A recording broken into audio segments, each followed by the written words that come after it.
So I'm going to turn it over to Josh. I'm really glad to have him here. Glad you could all join us again. And take it away, Josh. It's all yours. And we're not doing big formal introductions, so if you need to let everybody know where you're at, but okay, we're really glad you could join us and glad everyone's technology seems to be working. let me get my screen going here. Slideshow. All right, is everyone seeing my screen okay and hearing me okay? All right, Yeah. very good. Yeah, I don't need a huge introduction. Josh Montanari from the Carter Library in Atlanta, Georgia. FYI, we have reopened our museum finally, self-guided only. Buy your tickets online, visit the Carter Library website to see how to go about doing that. Today we are talking about crises in the Constitution. I'm going to be talking about Jimmy Carter and how he handled the energy crisis. Again, just quick facts about our library. One-term president here, 40 million pages of written materials, which is what you see behind the glass there from our museum floor. 40,000 objects, 500,000 photographs, thousands of hours of film, audio, and videotape. And even though we haven't reopened our research rooms just yet, and every National Archives location, presidential library is different because we all have different circumstances where we are. You can do quite a bit online if you just go to our website, and you can maybe get the joy that you see here in Walter Mondale's face when he's doing on-site research here at the library. Great pages are frequently requested topics where we've already done a lot of the footwork for you, and documents are already waiting for you on specific topics. We also have an Ask an Archivist education specialist submission form. If there's any questions you have students with National History Day, we're going to have some programming about that later. Feel free to drop us a line there. So our overview today is again about the energy crisis. Some of you may remember signs like the ones we see in this photograph. Oops, sorry. And basically, I'm sorry about that. I'm trying to move the little window that's in my screen out of the way of my text. Let me try to, there we go. Okay. So how did we get here? We'll talk about the circumstances of the energy crisis, the Cold War connections to this, which I think are often overlooked, U.S. foreign policy in the Middle East, and then we're going to examine President Carter's response to this. This is where we get the civics aspect and the constitutional aspects of how our government goes about meeting a crisis, how Carter engages Americans, the global community, and we'll talk about other crises that were going on at this time and their impact. But it's a little tricky, talking about one of these crises in the Carter administration without connecting it to the others. When I went to do this program, I'm a former National Park Ranger. This John Muir quote that you see on the right side of the screen immediately came to mind, that anything in the universe you just find it hitched to everything else.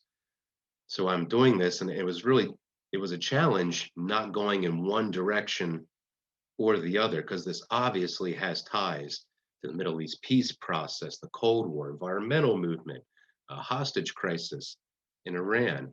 So we're actually going to do a Zoom poll here. And what I want to find out is which one of these four connected crises you think contributed most significantly to the energy crisis. I definitely have my favorite, but then again, the one I think is most connected is typically connected to the other things, but just kind of want to see where everybody's at here. Okay, it looks like the environmental movement is out, mostly. But Middle East peace process, that tends to be a natural inclination, given that where we're getting the source of oil and what was behind the crisis. Hostage crisis in Iran. So it looks like Middle East peace process won out with 57% of you voting that. Second place was hostage crisis in Iran, 27%. Cold War is 11%. And environmental movement was 5%. Okay, so we're all kind of in the Middle East frame of mind for this. Okay, So I'm going to go ahead and close the poll. And we'll go ahead and move on here.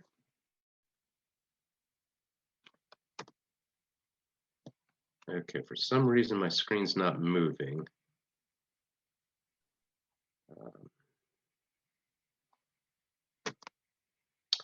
See, Therese, are you still seeing the making connections slide? I am, yes. Okay, for some reason my presentation stopped moving. You may have accidentally paused your screen share. Oh, it's paused my screen share. How do I? Oh, Zoom share. Okay. Okay. All right. There we go. So what were the circumstances of the energy crisis? A couple of big ones here: supply and demand of energy post-World War II. We have a big population boom. I'll go into details of that. Exponential economic growth. United States foreign policy after the Second World War. That document you see on the right side of the screen, basically the act of Congress that establishes the Marshall Plan signed by President Truman to supply aid to our Cold War allies in Europe and other places abroad. Then the Middle East peace process, which we all hit on in that poll. So we'll see how all of that kind of ties together. But again, I'm still on the fence about which one of these things is the most influential. And again, when you access this, there's a great link to the Marshall Plan.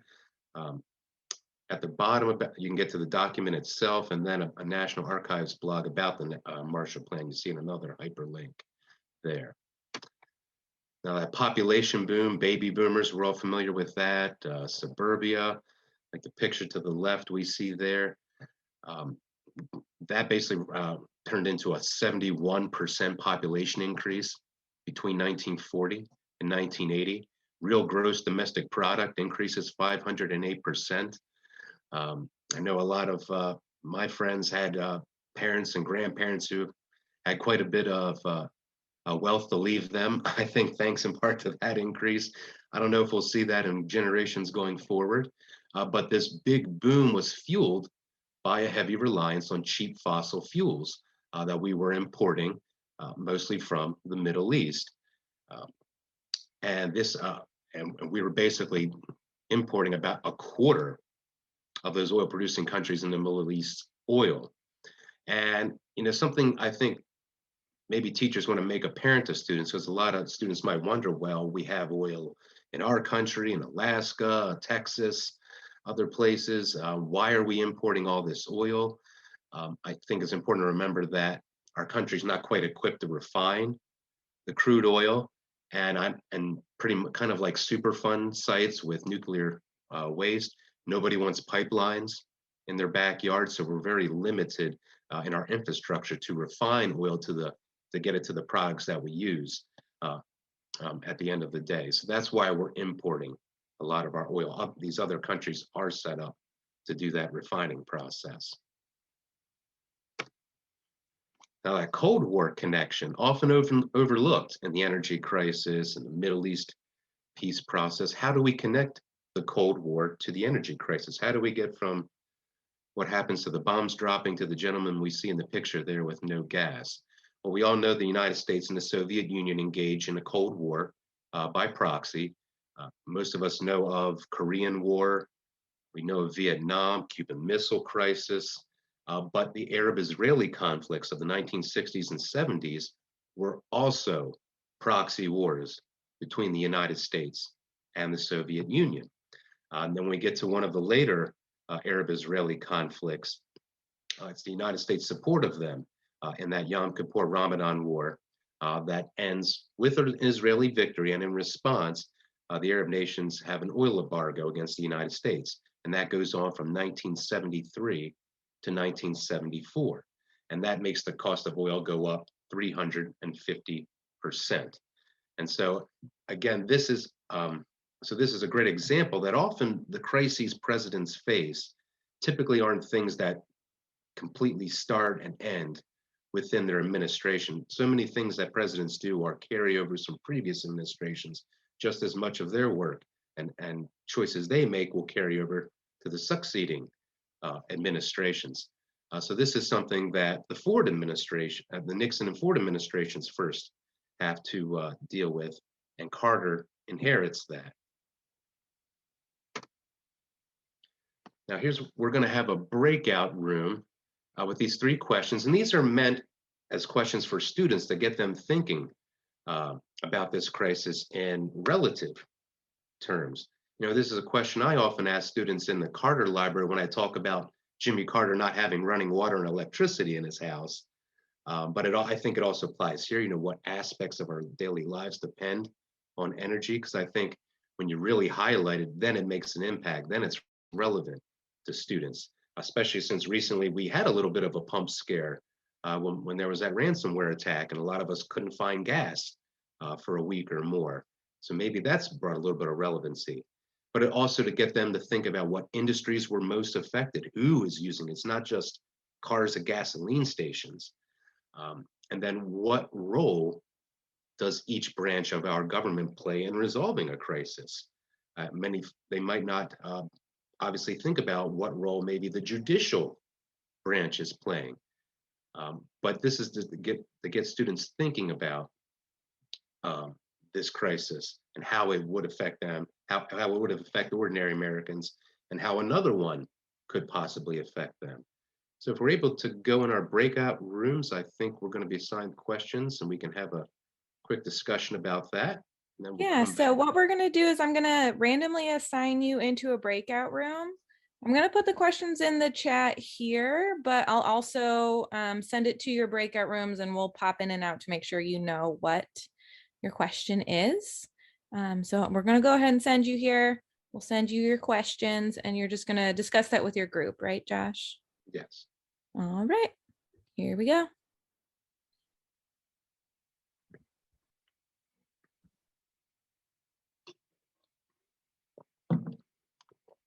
All right, you should see the invite to join your breakout room.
All right, welcome back. Josh, everybody should be back with us in this main room.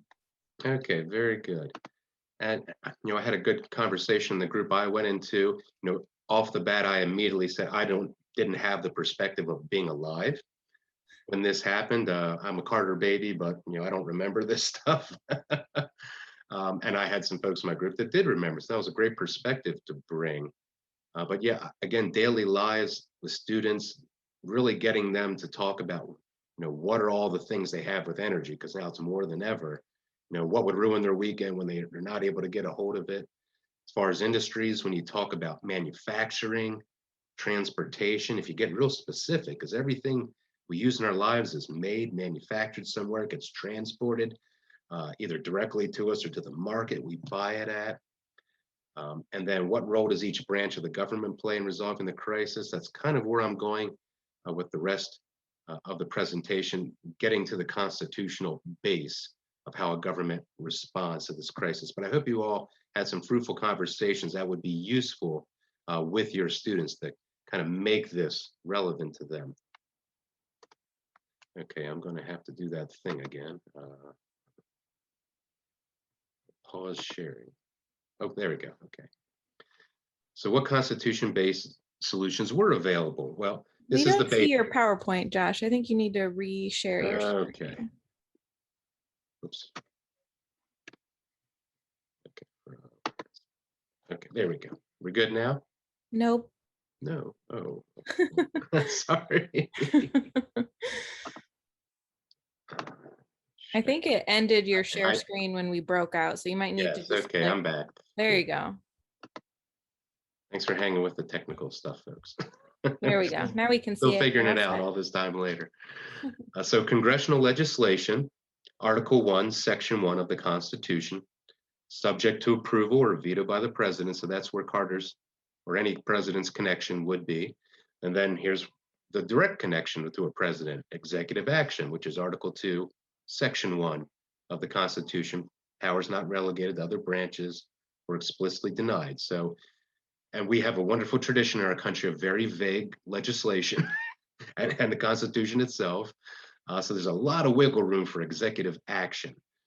And then diplomacy, again, enabled, which enables the president through Article 2, Section 2, to appoint ambassadors to make treaties with foreign nations with 2/3 Senate approval. So checks and balances we see there.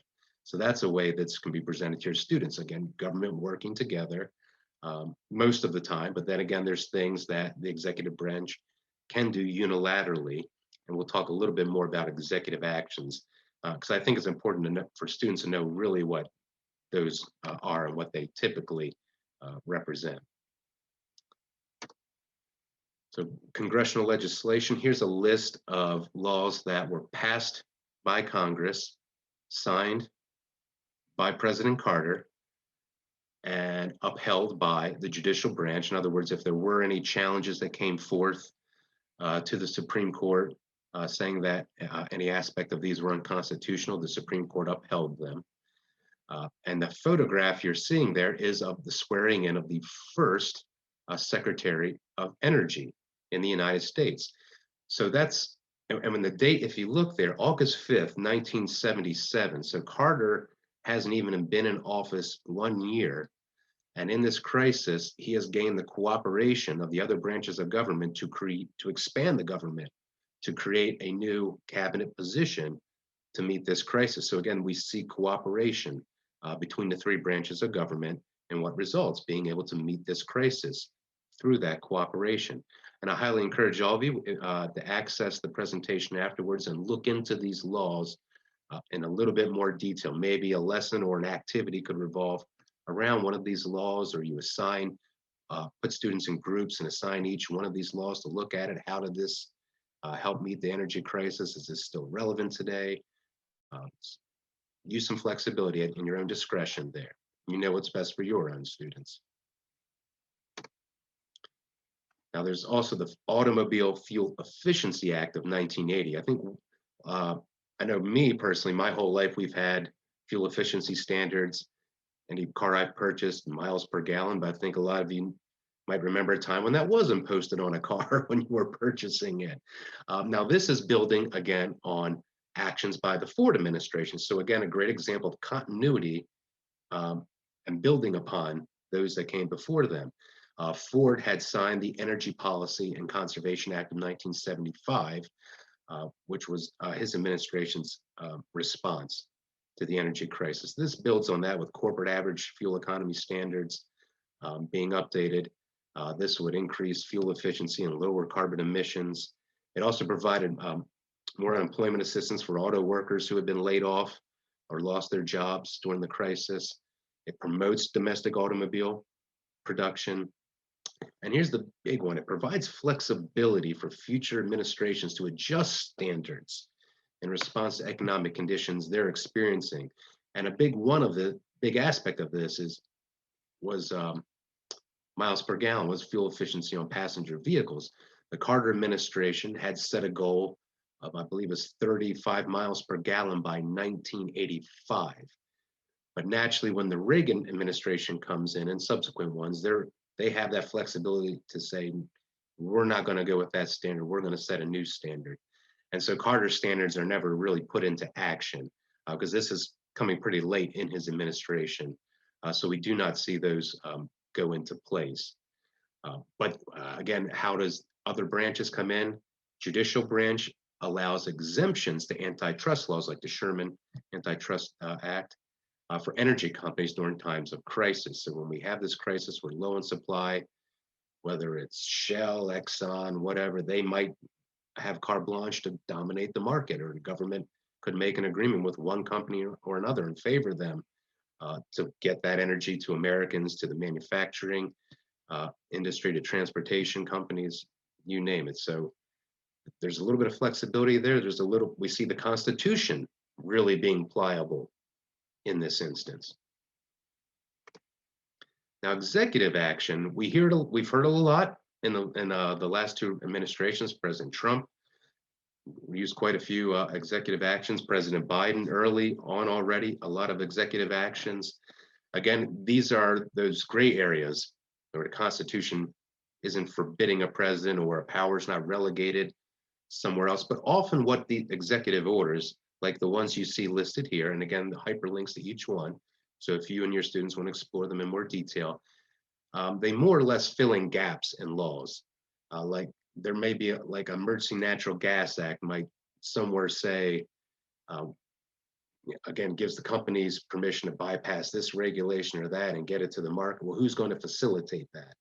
So an executive action might just be designating the official or person or creating a position to facilitate things in laws that aren't specifically spelled out.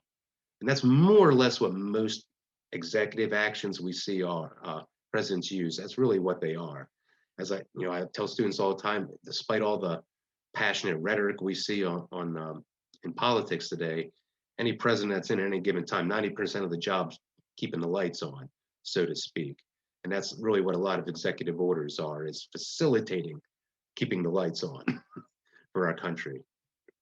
And so please explore those in further detail to give them a better idea of what these really mean.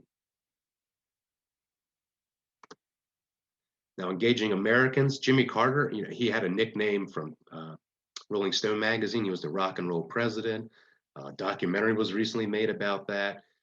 He's really one of the first pop culture presidents. So how does he engage the American people? He does meet them directly.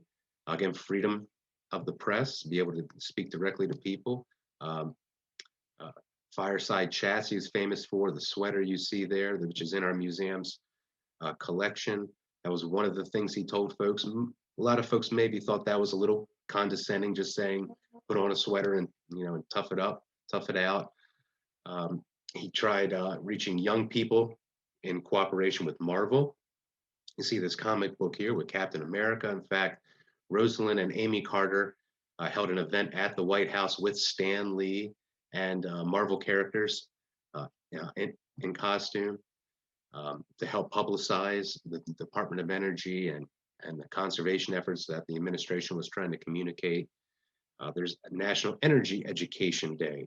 was established by the Carter administration. So we see on a few different fronts engaging people here in the late 70s, early 80s. Promotion of renewable and domestic energy sources. This is where these things really start to come into the mainstream. We maybe aren't adopting these or embracing all of these, but awareness that, hey, there's something else out there besides oil-based or coal-based electricity. Solar panels like Carter installed on the roof of the White House. We do have one of those panels in our museum exhibit. Yes, they were taken down by the Reagan administration, but the way I explain that to students is different administrations communicate with the public differently. I think Carter, took this line of leading by example. Hey, I'm doing it. I've got solar panels on the White House roof, which, by the way, I think they powered the water heaters of the White House. So this wasn't, everything in the White House wasn't running off of solar panels. I think the Reagan administration wanted to put some calm into society. So I think their view was, take them down, we're fine, there's no reason to panic, we've got energy. It hasn't quite come to this yet. So just different approaches. Ethanol was a big one, and that's something we all still see today. Any day we pull up to a gas tank, you can ask your students this, look at a gas pump the next time you go. Do you see that may contain 10% ethanol, which comes from livestock feeds, corn, beets, I think things of that nature. So Carter was really trying to embrace an all of the above approach when it came to working around losing that 25% of oil that we imported for our everyday needs. Now, engaging the global community, something Carter's was very good at. And I asked myself this, a couple of things. We have cursive. Will a president, in 2050 ever have a cursive written personal letter like this? Will they have anything handwritten? Will it all be typed out? Well, even in Carter's time, it's not the Stone Age. He's got staff that can type up a formal letter for him, send it to another world leader. But over and over again, Carter writes these personalized messages to other world leaders. In this case, it was to Anwar Sadat for the Middle East peace process. And he was very good at this. In fact, it was that personal style that made the Camp David Summit a success. But when you look at just some of the language here, and as you know, you might have to read this out loud for students. I've had to read it out loud for students because they can't read the cursive. But here's the leader of the free world, first off, taking time to handwrite this letter. And when you look at some of the language, particularly on the second page, the time has come to move forward. Your early public endorsement and approach is extremely important. Here's the leader of the free world telling the president of Egypt, you are extremely important. And he's kind of doing that to Menachem Begin at the same time, telling both of them, it's up to you to make this happen. It can only happen if you're the one that does it. But look, this is a personal appeal for your support. My best wishes to you and your family, not yours in leadership, not sincerely, not respectfully, but your friend, Jimmy Carter. And I think that's kind of what got him into the White House in the first place, was that he was able to sell that to everyone. He made everyone feel like he would be their friend. He was their friend. So that's really at the core of Carter engaging the global community, is that personalized man of the people, man of the earth approach. And then also we see agreements with other countries, Canada, Mexico, our neighbors to the north and south. We often forget that we do have to have diplomatic undertakings with these countries. Everything isn't just okay. We don't have a green light to just do whatever we want with Canada and Mexico. We have to go through all the same channels we do with other countries. So again, the Camp David Accords, Carter sees that that's a big step in securing energy. When we look at that oil embargo that happened in 73 and 74 after the Yom Kippur Ramadan War, again, that was the response for United States support of Israel in that conflict. Again, Cold War by proxy, Soviet Union's supporting the Arab nations, the United States is in Israel's corner. Carter doesn't want to have another oil embargo. He thinks getting peace between Egypt and Israel, particularly Egypt, because they have spearheaded those Arab-Israeli conflicts over the last 40 years there. If we get them to stop fighting, we're going to stabilize global oil markets. We're not going to have these embargo problems. So not only does it create stability in the Middle East region, the Camp David Accords provide stability in global energy markets. Also gave us a new Cold War ally. More or less, Egypt comes to the side of the West in that conflict. In this photograph, we're seeing this primary source. Again, that personalized approach of engaging people. There's Carter really sealing the deal in the Camp David Accords. They were pretty much a failure up until the last day. It was just going to be putting lipstick on a pig. At the press conference the next day, Carter personalizes photographs to each of Begin's grandchildren, and it literally breaks the loggerhead because Begin was really holding all the cards. Begin just goes back to the table, says, we're going to go with the framework you've put forward, President Carter. And it's that personal action that makes it happen. And we have a great link to CIA files. I think students love to see things with top secret stamped on the top of them. I still like to see it. I think it's amazing to look at things that at one time, hey, you might have been like wasting away in a jail cell if your eyes saw these documents. So, and here we are clicking away at them. So I think that's a cool thing to engage students in that intelligence aspect of the diplomacy.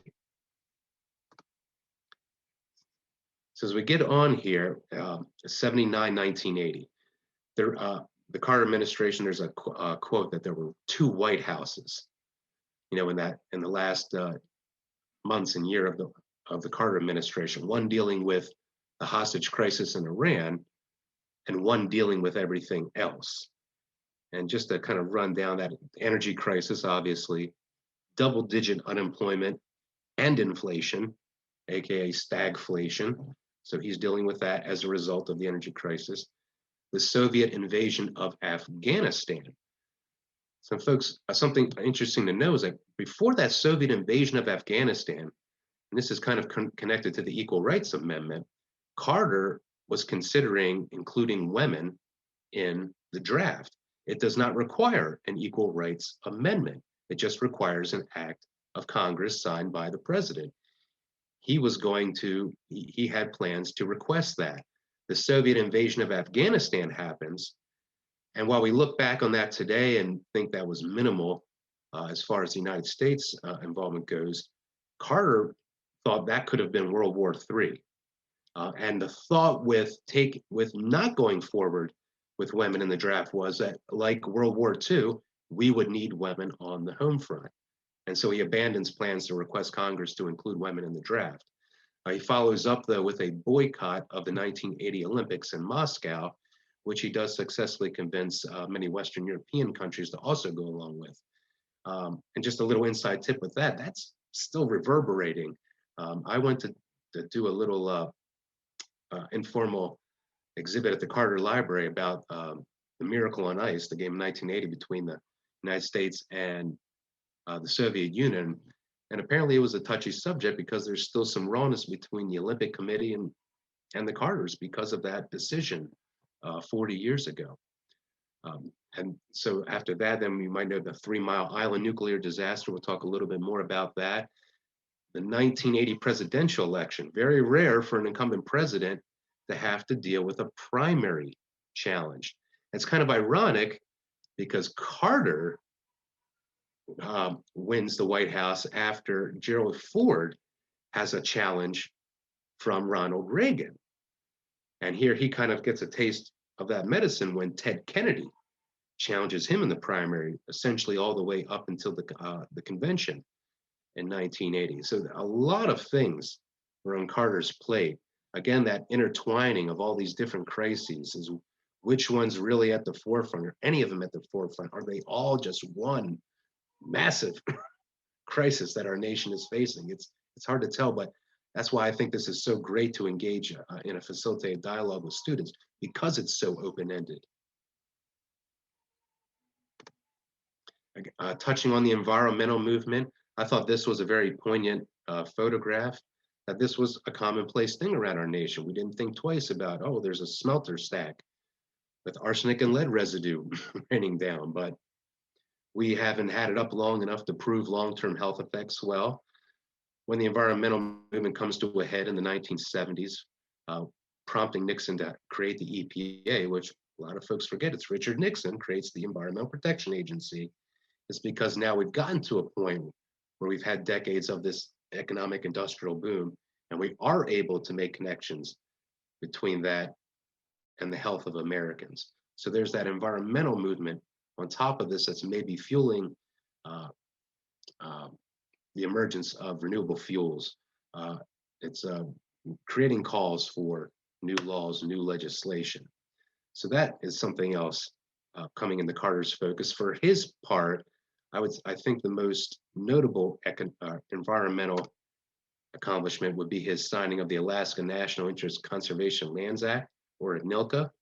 And I do offer a separate program just on this topic.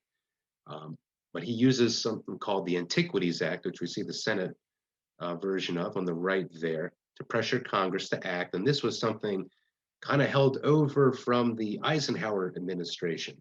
When Alaska becomes a state, we make promises to that state. You're going to get 100 million acres to do what you want, and we'll give you guidance on all the federal lands that are there. Well, they never get that guidance until the Carter administration, and this law is signed. And included in that is transportation, utility quarters, oil and gas leasing from Alaska. So again, we have that pipeline. Again, not a common thing. And again, this is why we're importing oil, because things like the Trans-Alaska Pipeline are not a common thing around the country. Nobody wants it in their backyard. So it's very hard for us to create that infrastructure to support refining again. But this was one step in supplementing that.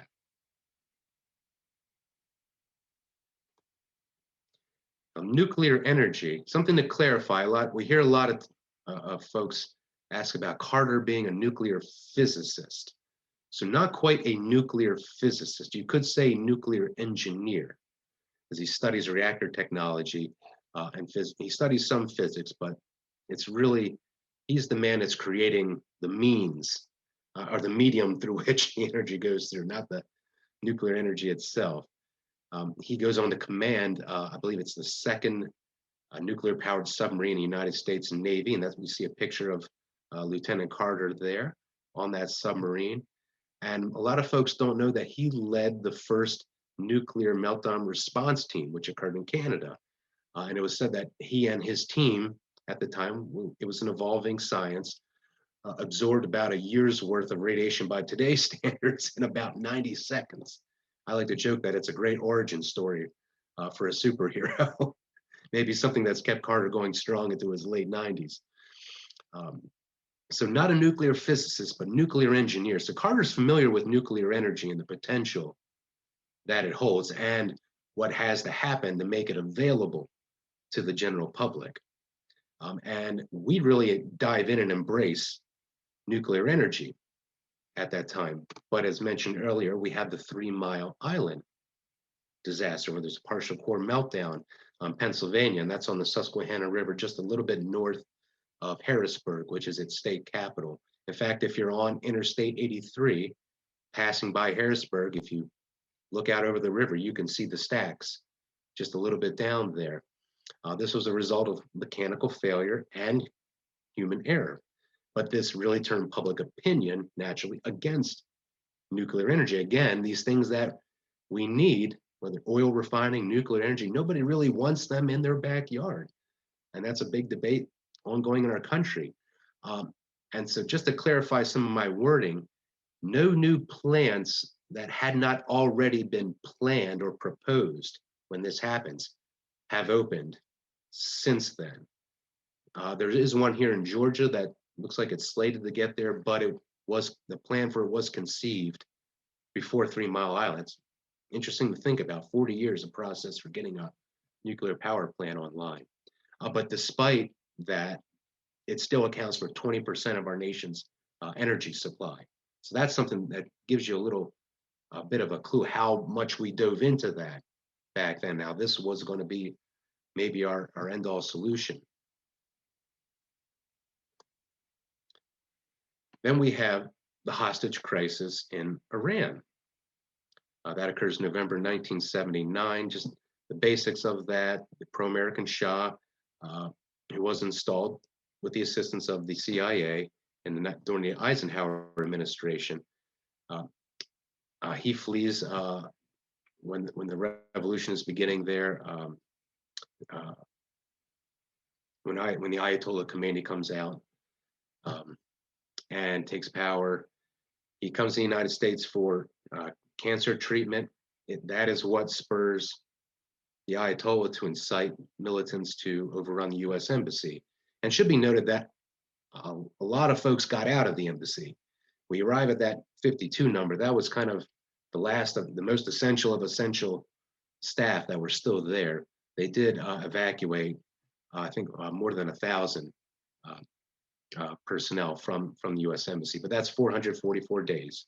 Goes on. Carter is committed to a peaceful resolution of this crisis, but naturally, Iran nationalizes their oil, which is what prompted the Eisenhower administration to overthrow their prime minister in the 1950s. Was that he had nationalized oil, which is going to jack our price up quite a bit, which we see it happening here on this chart, that orange arrow pointing to the spike we saw after the nationalization of Iranian oil.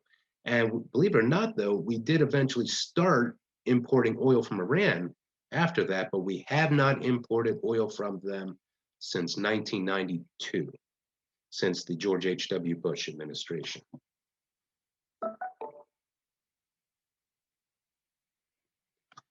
So looking at Carter's response, it's kind of mixed results. There was some very successful cooperation between the three branches of government, passing legislation, judicial branch verifying it, that it was constitutional. We do get imports of foreign oil to drop from 8.81 million barrels in 77 to 6 million barrels in 81. That's per day. You can get some more information on that from the U.S. Energy Information Administration, which I have a link to there. Again, conservation, that idea of conservation, use of renewable energy, recycling, while maybe didn't catch on in the mainstream, while Carter was in the office, or even when Reagan was in office, it's in the ideas introduced. We're made aware this is an option, and we do see that embrace increasing as the years go by. But the big thing for Carter, that stagflation continued. We still had double-digit inflation and unemployment at the end of his term. And I think that really had a huge impact on the 1980 presidential election, also in combination with the hostage crisis in Iran. As you all may know, while Reagan gets just over 50% of the vote, as far as the Electoral College goes, it's a massive landslide against Carter.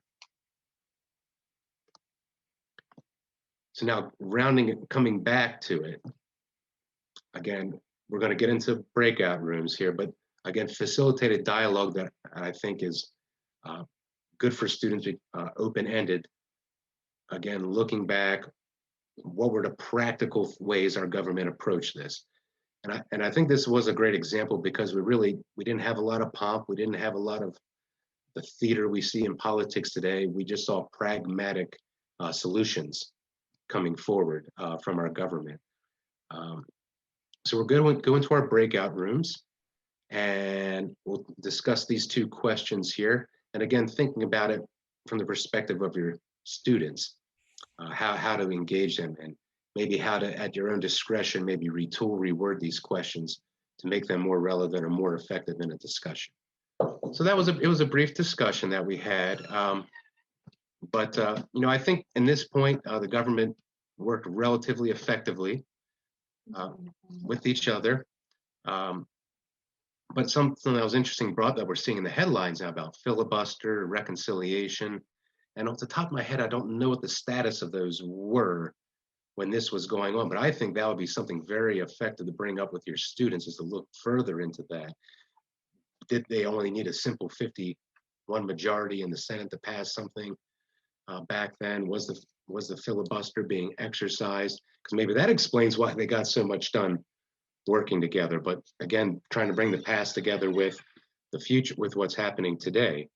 What extent did U.S. foreign policy overlap? I mean, in my personal view, I think it was very difficult for them to separate the domestic from the foreign.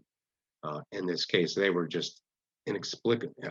They were intertwined, whether you liked it or not. But maybe folks had some different opinions, and I think it's very difficult to separate them. I think our energy demands more or less dictate our foreign policy still to this day. So we're going to move on to wrapping up here. And thank you so much for joining me here in the presentation. I always like to leave you folks with other things to look at. I've had a bunch of embedded hyperlinks in the presentation. Here's even more. Please check those out. I don't have time to go into detail on each. Maybe a quick activity also you could do with students. Choose a couple of these documents. Use our document analysis worksheets that you can get from NARE.gov under education resources, and try to connect them to current events. Maybe even find current primary sources, maybe that mirror ones you see here. Okay, well, that's all I've got. Thank you so much for joining me here today. I don't know if we have time for questions, probably not, but if anybody does, I'm happy to answer, but let me know, Teresa, if we have time for that. We're right on the limit of time, Josh, and we Okay. really appreciate it. But Josh's email is on our resource page. So you can always email questions to Josh. Do it directly to me. That the Ask Education Specialist gets filtered through our web editor. Just come right to me. And if you notice on our resource page, not only do we have the link to Josh's incredible PowerPoint with all those links, Josh doesn't know this, but he's about to find out. His name is also hyperlinked with his email. And we've done that for all the presenters. So you can do that. We're right on time. So we really appreciate it, Josh. Thank you so much.